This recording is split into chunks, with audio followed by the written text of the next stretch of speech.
यद्यपि बाइबल स्पष्ट रूप से हमारे अलग अलग त्वचा के रंग के बारे में नहीं बताता है, लेकिन यह सशक्त रूप से दिखता है कि केवल एक ही जाति है, मानव जाति। यह संभव है कि जब परमेश्वर ने बाबेल की मीनार में भाषाओं को भ्रमित करा था, तब उसने अलग अलग कुलों और जातियों को भी बनाया।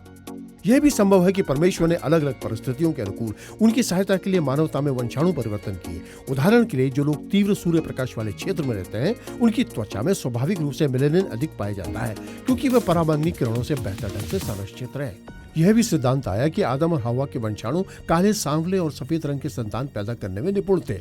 इसी तरह मिश्रित जातियों और कुलों के जोड़ों ने अलग अलग रंग की संतान पैदा की। बाबेल की मीनार पर अलग अलग भाषाएं पैदा हुई। जिन समूह ने एक भाषा बोली, वे उसी भाषा में बात करने वाले अन्य लोगों के साथ चले गए। जब ऐसा हुआ तो एक विशेष समूह के वंशाणु तेजी से कम हुए, क्योंकि समूह अब पूरी मानव जाति और कुलों के साथ मिश्रण नहीं कर सकता था।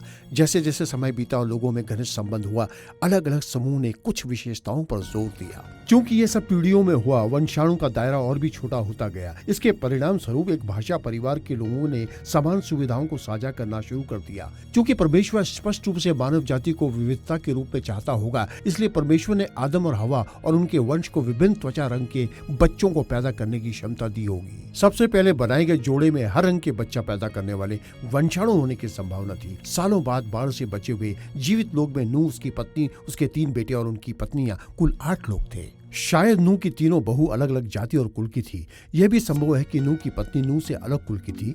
हो सकता है कि वे सभी मिश्रित कुलों के थे।